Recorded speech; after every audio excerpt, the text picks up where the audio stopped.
At 9:34 a.m., a thin spray of Morse hissed through the headphones and made the room pause. The Pearl Harbor Code room was hot and airless, fans chopping the smoke into slow ribbons. Operators bent over receivers, pencils ticking. A clerk tore off a strip, slid it to the man in the rumpled khaki who never seemed to sleep. Rockefort didn't smile. Read that again. The operator did. Rabaul to Balliol, inspection flight, escort of 6. Transport type, Betty. Then a name appeared as if it belonged in daylight. Yamamoto. The fans kept turning. No one spoke. He held the paper lightly, as if heat might rise from it.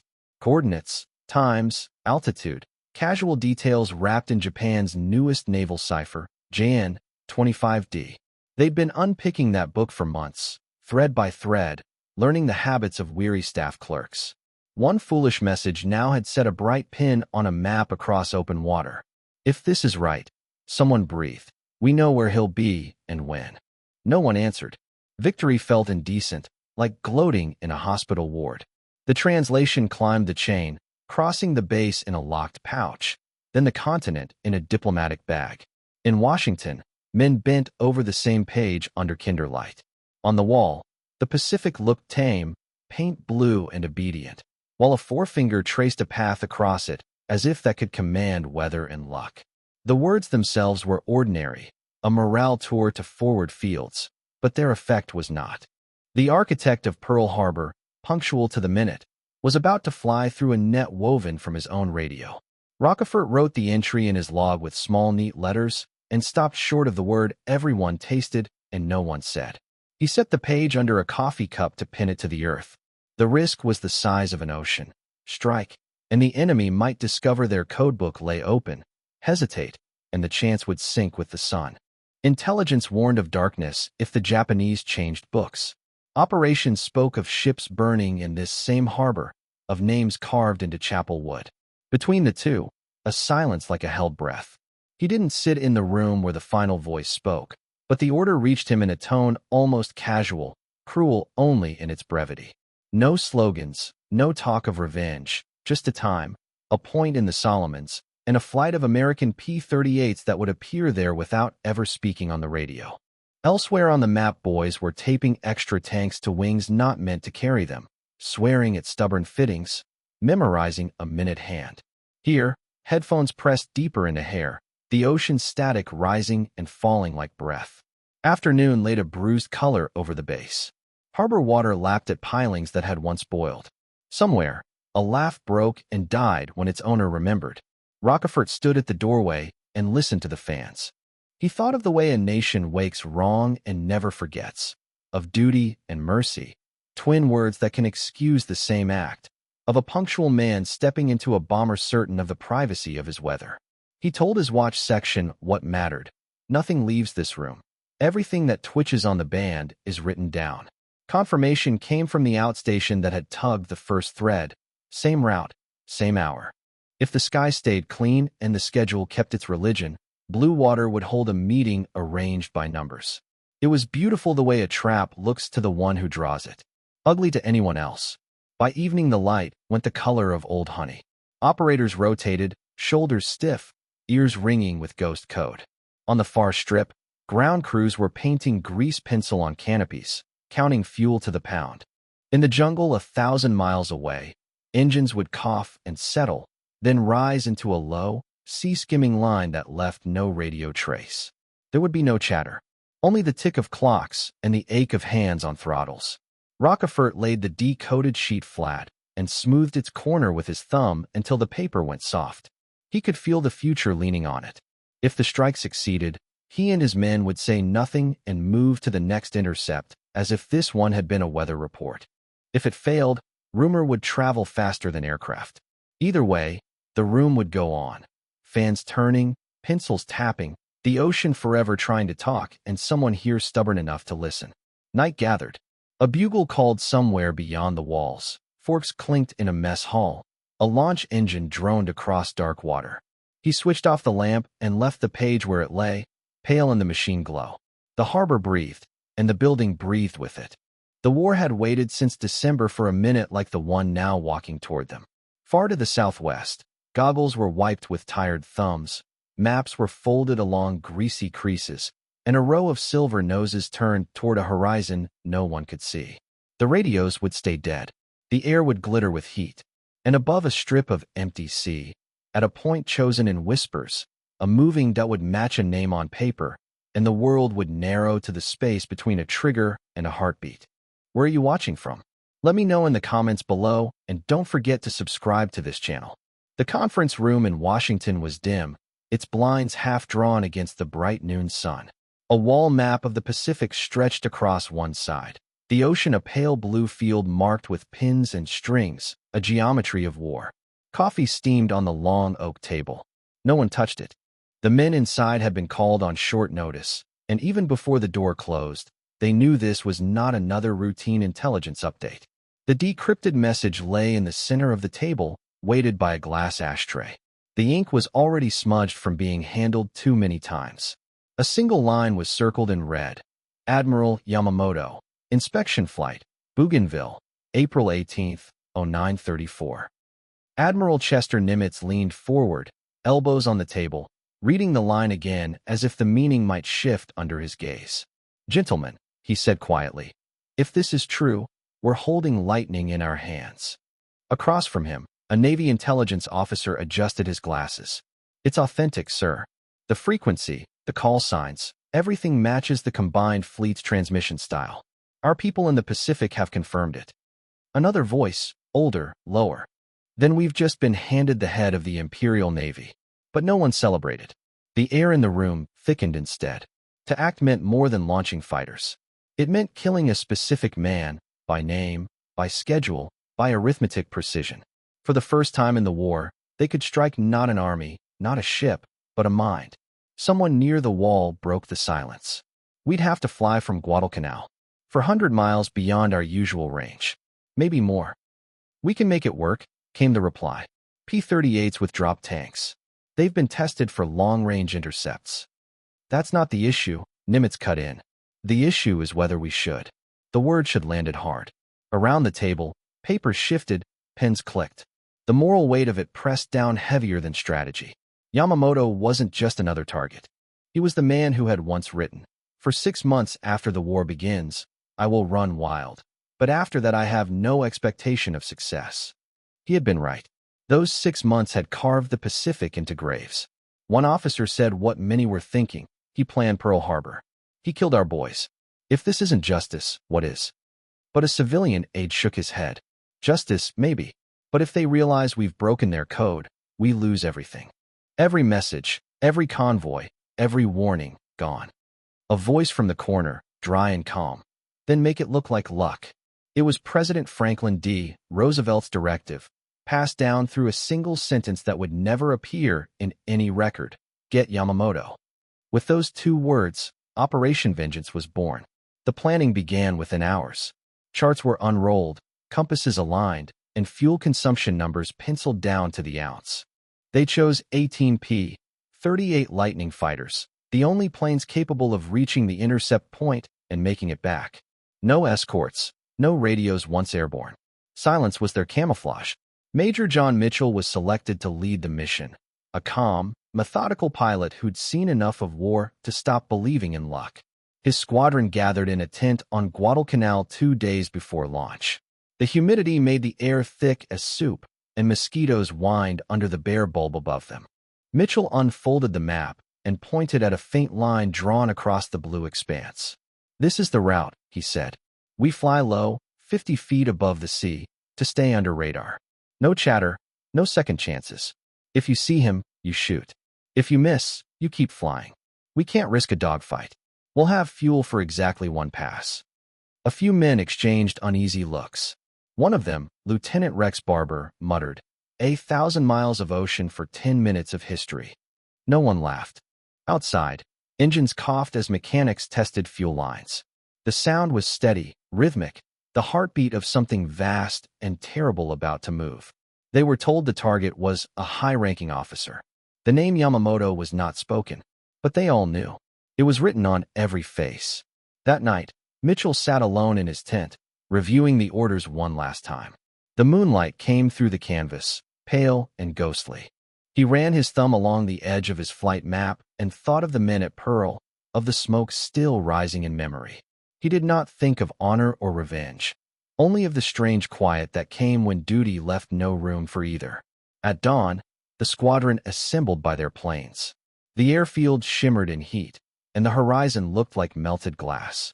Crewmen moved quickly, checking drop tanks, tightening bolts, adjusting the oxygen valves. The pilots climbed in without ceremony. One by one, engines roared to life, the propellers slicing the morning. Mitchell's voice came over the intercom, steady, even. "Remember, radio silence. See you at the point." The formation lifted off, wheels tucking beneath silver bellies, the planes banking east over the green sprawl of jungle. Within minutes, they were gone, 18 dots swallowed by the sky. Back in Washington, the men in the conference room stood around the same table, pretending to return to other business. The coffee had gone cold. Someone lit a cigarette that he didn't smoke. No one said it aloud, but they all knew what they had done. They had chosen a moment in the future where a man would die, and then set it in motion like a clock. Outside the window, the city moved as usual, traffic, sirens, laughter somewhere far away. But inside, the air felt heavy, as if time itself had thickened around their decision. In the Pacific, the P-38s skimmed low over endless blue. The pilots could see their own reflections rippling in the sea, shadows of metal and will. Behind them trailed a silence so deep it felt like prayer. And on an island hundreds of miles ahead, a Japanese admiral was buttoning his uniform, glancing at his watch, and stepping into a bomber that would never reach its destination. The engines started before dawn, a rolling thunder that shook the palms around Guadalcanal's airfield. The humid air reeked of oil and sea salt. 18P-38 Lightnings stood ready in the pale light, silver bodies streaked with condensation. Mechanics moved fast, shouting over the rising growl. Inside each cockpit, men sat quiet, gloved hands resting on throttles. The briefing had been simple: fly low, stay silent, strike fast, and don't look back. Major John Mitchell adjusted his watch. 7:24 a.m. The mission was set to the minute. He looked down the line and saw Lieutenant Rex Barber give a curt nod from his plane. No one spoke. At 7:25, Mitchell pushed his throttle forward. The roar deepened, wheels lifted, and 18 planes rose into the morning, turning east toward a horizon the color of molten glass. The formation leveled out 50 feet above the sea, flying so low their propellers kicked spray off the water. Below them stretched an endless blue plain. Above, nothing but silence. They would stay that way for more than 2 hours. No radio, no chatter, only the steady vibration through the metal and the faint hiss of wind over the canopy. Mitchell checked his compass, his fuel gauges, his watch. Each second seemed to stretch thinner. Sweat slid down his neck. The air smelled of gasoline and salt. It was easy to forget the mission's purpose at this height, where the world shrank to instruments and endurance. But every man knew what waited ahead: a single plane, carrying the architect of Pearl Harbor. Somewhere in the line, Tom Lanphier reached inside his jacket and touched a folded letter to his mother. He'd written it the night before. Just in case, he'd said. Now, flying low over the Pacific, he wondered if she'd ever read it. Mitchell's voice finally broke the silence. "Check formation. Stay tight." It was the only transmission they would make. By 9 o'clock, the sky shimmered with heat. The horizon blurred. Ahead, the first trace of land appeared, a green line etched across the water. Bougainville, the target. Mitchell scanned the map strapped to his knee. Yamamoto's plane was due at 9:34 a.m. He adjusted their heading slightly north. Small corrections mattered more than courage now. At 9:27, they passed over the coastline. Dense jungle rose below, hiding everything. Mitchell raised his hand, split formation. 8 planes climbed into the clouds above, 10 stayed low to attack. Time thickened. Then, at 9:33, Barber's voice crackled through static. 2 bogies ahead, 4 more behind them. Mitchell squinted. Tiny dots shimmered in the sunlight, one larger than the rest, flanked by fighters. "The Betty bomber." "That's him," Mitchell said quietly. Engines howled. The P-38s surged upward from the sea. The Japanese formation spotted them too late. Tracers flashed like white lightning. The sky erupted. Lanphier rolled hard to the right, bullets tearing past. He aimed through his sight, pressed the trigger. The P-38 shuddered as the gun spat fire. Across the gap, the bomber's left engine smoked, a black ribbon curling behind it. Barber came in from below, guns blazing. He saw metal tear open, saw flames burst along the fuselage. The bomber began to roll, one wing dipping, losing altitude fast. "Break off," Mitchell ordered. Fuel was critical. The escort fighters dove to defend their commander, but it was too late. The Betty spiraled down through the clouds, vanishing into the green canopy below. A single bloom of black smoke rose, drifting above the jungle. No one spoke. The radios stayed dead.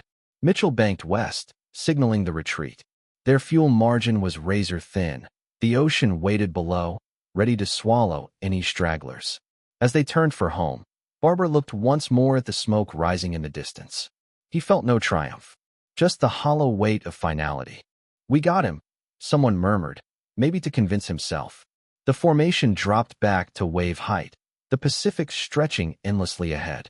Their shadows skimmed the water, fragile and perfect. The sun climbed higher, burning through the mist.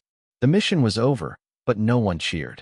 Each man knew what he had just done, not in orders or headlines, but in the quiet between breaths. Somewhere beneath that rising smoke lay the wreckage of a bomber and a man who had once believed his empire untouchable. For a while, the ocean stayed silent. Then the wind began to rise again, carrying the sound of engines west, a sound that would never reach the world until much later, when it would already be history. At 9:34 a.m., the jungle below was still. The light over Bougainville shimmered like glass, a quiet green world untouched by the noise of war. Then, in a single breath, the calm shattered. Two silver P-38s dove through the clouds, engines screaming, sunlight flashing off their wings. Below them, two Japanese Betty bombers and 6-0 fighters were flying in perfect formation, a slow procession that looked, for a moment, untouchable. Major John Mitchell's gloved hand rose in the cockpit, a silent signal. No radios, no words, just that gesture, and every man knew what it meant. Strike. The P-38s fanned out, diving through the mist like blades. The Betty bombers gleamed in the sun, their green paint and red circles visible now through the haze. In the lead plane, Admiral Isoroku Yamamoto sat by the window, reading a folded itinerary. He had flown thousands of miles through enemy skies, always confident in his timing, in his precision. He looked up once, perhaps sensing the shadow that passed overhead, and then the world around him exploded. Tracer fire ripped through the sky, white lines across blue. One of the escorting Zeros banked hard to intercept, its guns lighting up the air. But the American fighters were faster, climbing, twisting, diving again. Mitchell's wingman, Rex Barber, saw the lead bomber ahead. "That's him," he whispered to himself. He pushed the throttle to its stop. The P-38 shook under the strain, the engines screaming as the gap closed. He aimed, just ahead of the bomber's nose, and squeezed the trigger. The plane jolted with the recoil, the smell of gunpowder filling the cockpit. The Betty's right engine burst into flame. Another burst, longer, deadlier. The bomber lurched, losing altitude fast. Barber saw its wingtip tear away, a spray of metal and smoke. For a second, he thought it might recover, but then it rolled sharply, one wing pointing toward the jungle below. "Got him," someone said over the static, the words flat, almost disbelieving. Above, Tom Lanfear dove to cover Barber. A Zero cut across his tail, bullets punched holes through his left wing. He banked, rolling hard, the jungle spinning below. He fired a short burst, tracers stitched across the sky, striking the enemy plane mid-turn. It caught fire instantly, breaking apart in midair. Mitchell circled higher, scanning the chaos. He saw the burning bomber falling, the plume of black smoke already trailing behind it. "Pull out," he ordered. No one argued. Below, the Betty struck the jungle with a dull, heavy sound. Not an explosion, but an ending. The canopy erupted into flame, then collapsed inward. The forest swallowed the wreckage. The fight lasted barely 2 minutes. The silence afterward was almost unbearable. Engines hummed. The sea glimmered beneath them, vast and unbroken. Each pilot knew what they'd done. None said it aloud. Mitchell turned his plane westward, signaling the retreat. Fuel was running low. Every second mattered now.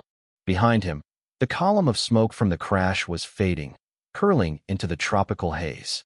Barber looked once more over his shoulder. The jungle stretched endlessly, a green ocean of leaves.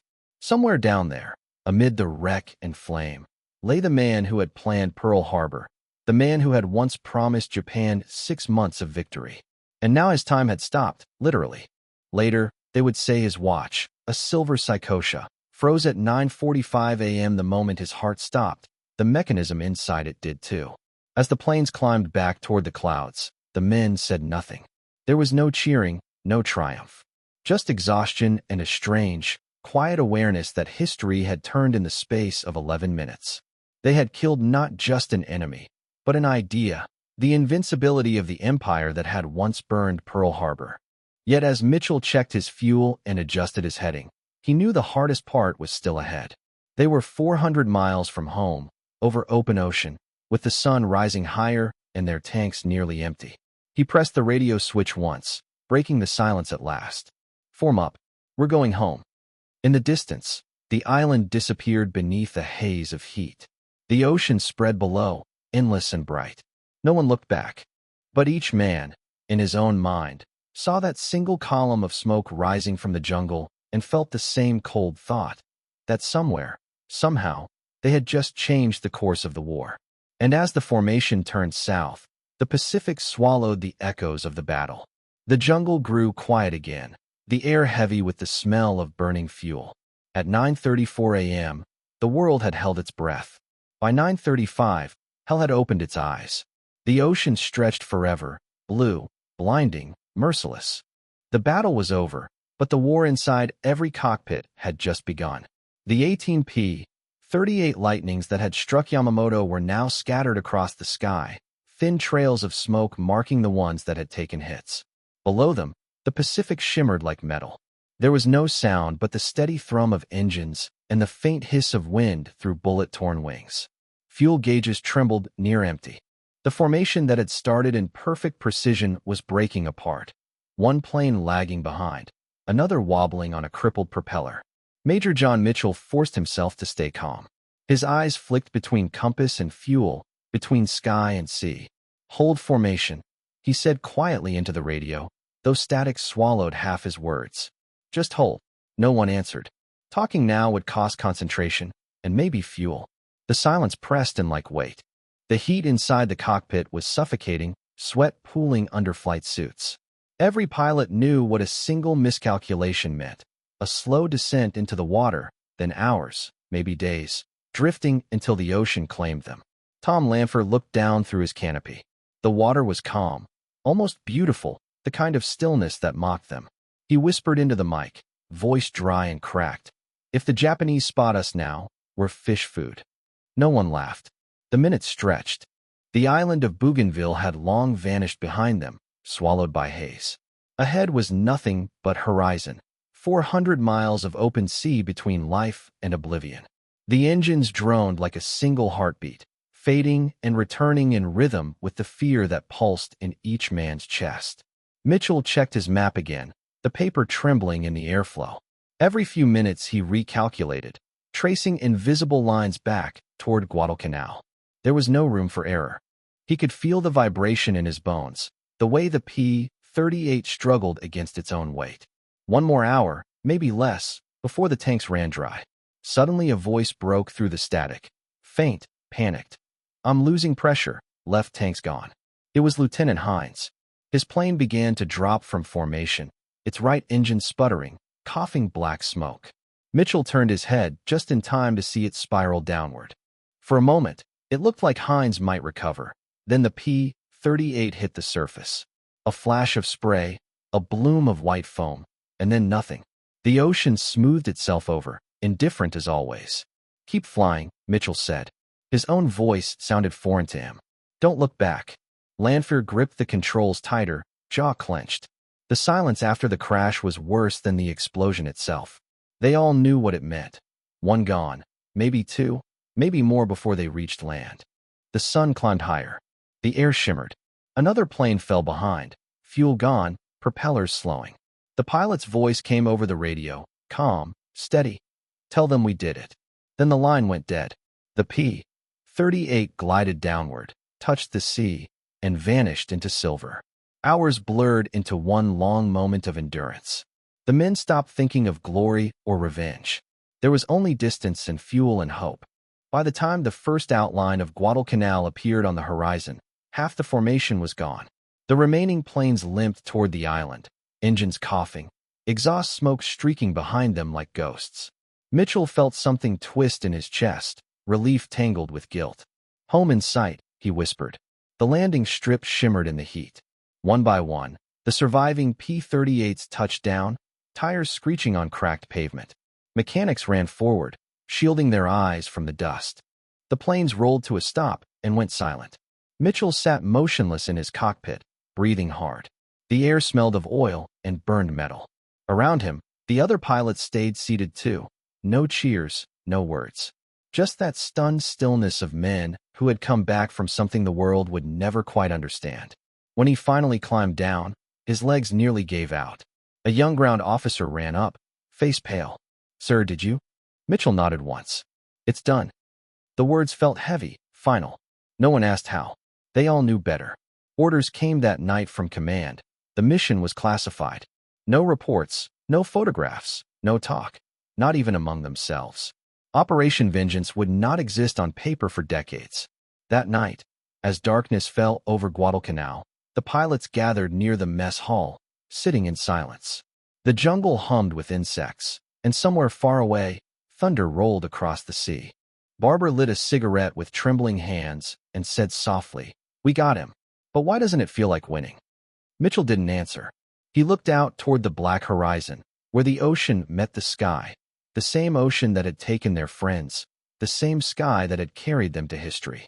No medals, no headlines, no victory songs. Just the sound of rain beginning to fall, quiet and steady, washing the salt from their faces. 3 days later, far across the Pacific, the Japanese found the wreck of Yamamoto's plane. And even they, the soldiers who revered him as untouchable, could not believe how it had ended. The jungle was dense, wet, and quiet, too quiet. The search party moved slowly through the undergrowth, machetes slicing through vines that hung like ropes. The air smelled of fuel and death. It was April 20th, 1943, 2 days after the attack. They had followed the thin column of smoke that still rose faintly above Bougainville's trees. Somewhere ahead, they knew, lay what was left of Admiral Isoroku Yamamoto, the man Japan had called the spirit of the empire. Lieutenant Hamasuna led the way, sweat running down his face. Mosquitoes hovered around his neck, ignored. He had served under Yamamoto for 5 years and still couldn't believe what the radio message from Rabaul had said. The Admiral's plane failed to arrive. That couldn't be true. Yamamoto never failed. Then they saw it. A scar of broken trees, the smell of burning metal, blackened leaves curling like paper. The wreckage lay scattered across a small clearing. The fuselage of the Betty bomber had torn open on impact, one wing sheared off against a tree trunk. Smoke still rose from the twisted metal. Hamasuna stopped, staring. "There," he whispered. The men stepped closer, their boots sinking into the mud. Inside the shattered cockpit, among the wires and ash, sat Yamamoto, still upright in his seat. His right hand rested on the hilt of his sword, the white glove spotless despite the fire. His uniform was torn, his face calm, almost peaceful, eyes half open, as if still watching the horizon. For a long moment, no one spoke. The jungle around them buzzed faintly with life. Birds, insects, wind, the sounds of a world that hadn't noticed its god was gone. Finally, one officer bowed deeply. Another saluted, his voice trembling. He died as he lived, perfectly composed. They gathered his remains carefully, wrapping him in a white sheet. A young medic, barely 20, reached to remove the Admiral's wristwatch. Its crystal was cracked, hands frozen at 9:45. He hesitated, then whispered. Even time stopped for him. As they worked, a question passed through the group like a shadow. How could this happen? The Americans had known exactly where he would be, down to the minute. It didn't seem possible, but no one dared to say it aloud. That night, back at base, the survivors built a small altar in the jungle clearing. They lit candles made from ration wax and bowed their heads. The air was heavy with smoke and disbelief. One of them murmured, "If even he can die, What's left of the empire? The words hung there, unanswered. In Tokyo, news of Yamamoto's death arrived 2 days later. Officially, the government announced that the Admiral had been killed while heroically leading an inspection flight under enemy fire. Newspapers printed his photograph with black borders. The emperor declared a national day of mourning. To the public, it was a story of noble sacrifice. But among the officers who truly understood what had happened, silence ruled. They knew it was not heroism, it was exposure. Someone had read their secrets. The cremation took place on April 21st. His ashes were flown back to Tokyo in a sealed urn draped with the rising sun. Crowds lined the streets, bowing as the cortege passed. Many wept openly. In the Diet building, politicians spoke of vengeance and divine honor. But behind their words, fear was growing. If Yamamoto, the architect of Pearl Harbor, the mind of the Navy, could be hunted and struck down in his own skies, then no one was safe. In the jungles of Bougainville, the wrecked Betty bomber was left to rot. Vines began to crawl over the fuselage, leaves covering the scars of fire. The jungle, patient and endless, took back what war had left behind. Years later, when American troops landed on the island, they found the remains almost untouched, the pilot's seat still there, the watch still frozen at 9:45. It would end up in a glass case in Tokyo's Yasukuni Shrine, a silent artifact of the moment when Japan's invincibility died. In that hour, the myth had ended. A god had fallen from the sky. And for the first time, even his followers understood, the war that had begun in triumph would end, inevitably, in ashes. They came back as heroes, but they couldn't tell anyone why. The mess hall on Guadalcanal smelled of coffee burnt to tar and wet canvas. The men sat in their flight suits with the salt still crusted on their collars, staring at tin plates they didn't touch. Engines coughed somewhere out on the line. Rain ticked on the tent roof like a nervous hand. No one spoke about the column of smoke that had risen over Bougainville. No one spoke about the silence after. A runner appeared in the doorway, breathless. Major Mitchell. Sir, Admiral's office. Heads lifted, then dropped. Mitchell wiped his palms on his trousers and followed the boy out into the heat. The room he entered was cool and precise. Maps pinned at the corners, pencils sharpened to needles. Admiral Nimitz stood by the window, hands behind his back. He didn't sit. He didn't smile. He only said, "Officially, this never happened." Mitchell blinked. "Sir, you heard me." Nimitz's voice was even, as if reading weather. "There will be no reports that say what you did. No citations. No photographs. If anyone asks, you were on patrol and encountered enemy aircraft. Nothing more." Mitchell nodded once. He felt the order land inside him like a stone dropped into deep water. No splash, only weight. He saluted, turned, and left with the feeling that some part of him had been packed in a crate and nailed shut. Word traveled without traveling. In the barracks that night, men smoked in the dark, the glow of their cigarettes moving like fireflies. Someone said, not loudly, "We killed the man who bombed Pearl Harbor, and I still can't sleep." No one answered. They listened to the jungle hiss and the distant roll of surf and pretended the quiet was mercy. Two mechanics cornered Rex Barber near the flight line, grease up to their wrists. "Did you get him?" one asked. Barber looked past them at the black runway and said, "We got home." That was all. The squadron clerk typed a report that said nothing and filed it under a code that meant not to be opened. The intel boys retrieved maps, erased grease pencil circles, and locked the safe. A courier collected the gun camera reels that should have been history and flew them away to a vault no one in the tent would ever see. Even the mess sergeant learned to stop asking why the pilots looked both older and less certain. The letters home were careful lies. Routine operations. Weather fair. Don't worry. A few men tried to write the truth and tore the pages into strips so thin even the stove couldn't remember them. Barber folded an empty sheet and sealed it anyway. Days bled into each other. There were other missions, other routes flown low over glittering water. At night, the same door in the mine swung open, the bomber tipping, the wing tearing, the jungle swallowing the final second. The image arrived without sound and left without permission. In Washington, the file was stamped and put away where even curiosity went to die. The path that had led from a room of headphones to a slash of smoke over Bougainville was reduced to initials and numbers that would not be read until men had gray hair and the world needed a different kind of story. In Pearl, the codebreakers bent back over their sets as if nothing had happened, because officially nothing had. Mitchell received a folded piece of paper that mentioned fuel consumption, bearing accuracy, and maintenance commendations. It did not mention choosing a minute for a man to die. He placed it in his footlocker and closed the lid gently, the way you close a book whose ending you don't like.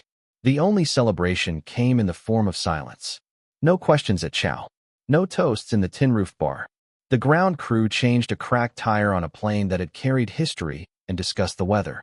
A chaplain walked past the revetments at dusk, hat in hand, and didn't knock. Sleep, when it came, was uneven. One pilot woke to the smell of burning rubber that wasn't there and sat on the edge of his bunk until the dark thinned. Another dreamed he was flying forever over a sea that didn't end, the gauges nailed to empty, the horizon glued in place. The order about secrecy spread wider, classified, indefinite. Even in the after-action poker games, the hand they had played could not be laid face up. They learned to carry it like a scar under a shirt. Some days it itched. Some days they forgot it was there until it pulled when they moved. A week later, a rumor arrived the way rumors do, half whisper, half certainty. The Japanese had found the wreck. A watch stopped at 9:45. A funeral was coming. The men looked at each other and looked away. They had expected relief. Instead, there was a kind of hollowness that metals don't fill. Mitchell walked alone to the edge of the strip at dusk. Far out on the water, the sky burned down into copper and went dark. He thought of the Admiral in Tokyo who would now speak into a radio with a different voice, and of the engineers somewhere painting names on planes that would never carry theirs. He thought of the words stamped across the truth: silence. Back in the tent, someone turned off the lantern. The jungle resumed its thousand small conversations. A pilot on the far cot said to the dark, "We did our duty." Another voice answered from nowhere, "Then why does it feel like a secret stole it from us?" No one replied. Outside, the ocean breathed. Beyond that, on an island of paper and black cloth, a nation was preparing to mourn a man it had called untouchable. And the men who had touched him would sit very still and say, if asked, that nothing had happened at all. Black banners hung from government buildings, and the streets of Tokyo moved like a slow river of black suits. Loudspeakers crackled with a careful voice that never wavered. The Admiral had fallen heroically while leading an inspection flight. People stopped where they stood. Some bowed. Some simply looked at the pavement, because looking up felt like betrayal. The air smelled of incense and coal smoke. Wind rattled paper streamers tied to lamp posts. There were no tears in public, only a hush heavy enough to bend the day. Inside the Navy Ministry, the corridors were quieter still. Doors shut softly. Footsteps tried not to echo. On a long table lay the flight plan no one wanted to touch, next to a map marked with a neat red arc. A young officer traced it once with his eyes and then looked away. Without him, the fleet is a body without a brain. Someone said, not loudly. No one argued. They remembered his warnings, the ones he had spoken even before the war, how a conflict with America would begin like a storm and end like a famine. In a letter written in the late 1930s, he had told a politician he trusted, "We will run wild for 6 months," and after that, he had no confidence. The 6 months had stretched almost to the day. Now the voice that had said no when others said glory was gone. Outside, the official story took root. Newspapers framed his portrait in black borders. Priests intoned sutras. Children in schoolyards lined up 2 by 2 and bowed to a photograph on an easel. The word used most often was immortal. In back rooms, the word was exposed. Staff officers knew the truth had traveled faster than morning. The enemy had met him as if the sky itself had set an appointment. Meetings multiplied. They produced plans that felt like copies of older plans. The combined fleet talked of decisive battle. The army talked of holding lines that were already fraying. A chart on the wall said oil in tight script, and the circle next to it kept shrinking. A liaison officer summarized the mood in a note he didn't send. "We have ships and courage and slogans. We do not have time." At the funeral, the urn arrived draped in the rising sun. The streets along the route were crowded and meticulous. Men in black, women in plain kimonos, soldiers standing like statues. The cortege passed through a city that still carried its nighttime scars. Neighborhoods dark from rationed electricity, corners where the smell of burned wood lingered. Hands rose in unison. Heads bowed. One old man, hat pressed to his chest, murmured, "He kept us honest." A woman beside him said nothing. Her eyes were closed as if listening for an engine that would not return. In the shrine's quiet, the ritual unfolded with the exactness the Admiral had admired in everything. The urn was placed, the names were chanted, the offerings set down in their appointed order. A junior officer, hands shaking, presented a wristwatch with a cracked face. It had stopped at 9:45. The priest accepted it without surprise, as if time pauses for duty. Afterward, the politicians spoke of vengeance and steel. Their sentences were round and complete, like shells returned to their cases. Yet when the microphones were removed and the photographers left, the room sagged. A minister asked, almost to himself, "Who will say no now?" No one answered. The silence lasted long enough to become the answer. In the mess halls of distant bases, sailors ate in quiet they could not name. Rumors arrived on folded sheets and left without faces. Some said the Americans had simply been lucky. Others said luck does not keep time to the minute. A petty officer made a small altar under his bunk, a paper crane and a sprig of pine. He lit a sliver of candle and watched it burn down without a flicker. It felt wrong to pray for guidance when the man who had provided it was ash. Strategy did not collapse in a day. It thinned. Orders took longer to travel and seemed to fade as they crossed water. The fleet could still fight. It did. But the cadence had changed. There was effort without direction, daring without a voice to braid it into sense. Officers who had once argued with the Admiral now echoed him without conviction, like men repeating a poem they barely remembered. Across the city, a naval cadet stood in a queue for rice that did not reach the end of the line.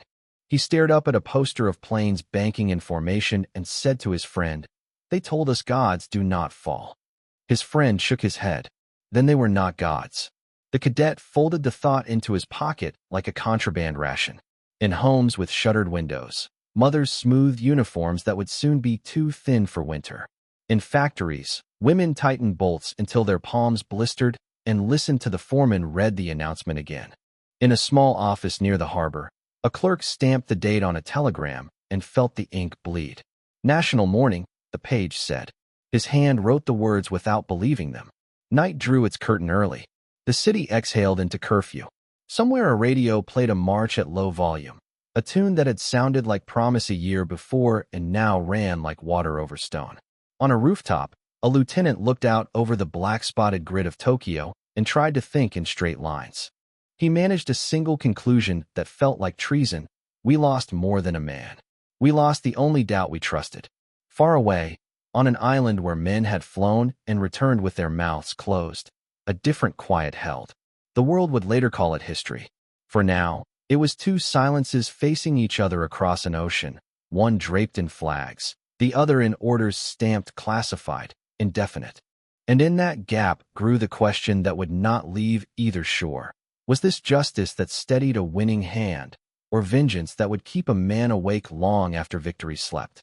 The Veterans Hall was quiet except for the hum of an old fan and the slow tick of a clock that no one seemed to hear. Afternoon light spilled through blinds, cutting the room into narrow golden stripes. On the wall hung a photograph of AP 38 Lightning banking over the sea, silver, timeless, untouchable. Beneath it, a newspaper clipping yellowed with age, Yamamoto's death confirmed by declassified files. It was 20 years after the war. The men had grown into their silence, gray hair, steady hands, faces that looked both proud and uncertain. They sat around a table, glasses sweating in the heat, eyes drawn again and again to the picture on the wall. Tom Lanphier opened a magazine and read softly, his voice rough from age and cigarettes. "I didn't see an enemy that day," he read. "I saw a man who believed as deeply as we did." No one spoke. The fan turned. Outside, a car backfired, sharp, like flak, and for a second everyone froze, the reflex still buried in their bones. Then the sound faded, and they were just old men again. Major Mitchell stared at the cracked glass covering the clipping. "We thought killing him would end the war," he said quietly. "But wars don't end that way, do they?" Lanphier shook his head. "No, they just change who remembers." In a display case on a nearby shelf rested a broken watch, its hands frozen at 9:45. A small plaque read, Recovered from Bougainville, 1943. Mitchell leaned closer. The reflection of his own face trembled across the glass. That's when his plane went down, he murmured. Time stopped for him, but ours kept going, all the way here. Barber, sitting across the table, said, we called it vengeance. But I think it was something colder. Proof, maybe, that we could reach anyone. Mitchell turned toward him. And once you can reach anyone, you stop asking if you should. The men exchanged glances, the kind that carried whole conversations. They had learned long ago that guilt could outlast medals. On another table lay the naughty classified message that started it all. Coordinates, times, a single word, Betty. The paper looked harmless, almost innocent. Yet it had chosen who lived and who didn't. For decades it had been locked away while the world called their flight a triumph. They knew better. Triumph doesn't echo like this, in a room that still smells of dust and jet fuel. A mechanic raised his glass. To the mission, he said, and to the man we never met. The others followed, their glasses touching softly. Not celebration, not apology, just acknowledgement. Mitchell smiled without joy. He believed in his emperor. We believed in our orders. Maybe that makes it fair. He looked back at the photo. Or maybe that's what makes it tragic. Outside, wind brushed the flag against its pole. Inside, the clock went on ticking, relentless, indifferent. Years later, people would see their faces in museums. Young, confident, frozen in the moment before history weighed them down. Captions would speak of strategy, precision, success. None would mention the silence that came after, or how victory can sound like nothing at all. Because when Yamamoto's plane fell from the sky, two beliefs collided, and both were lost before they ever hit the ground. They called it Operation Vengeance. But for the men who lived it, it was never vengeance. It was just the moment they realized that even justice can feel like regret.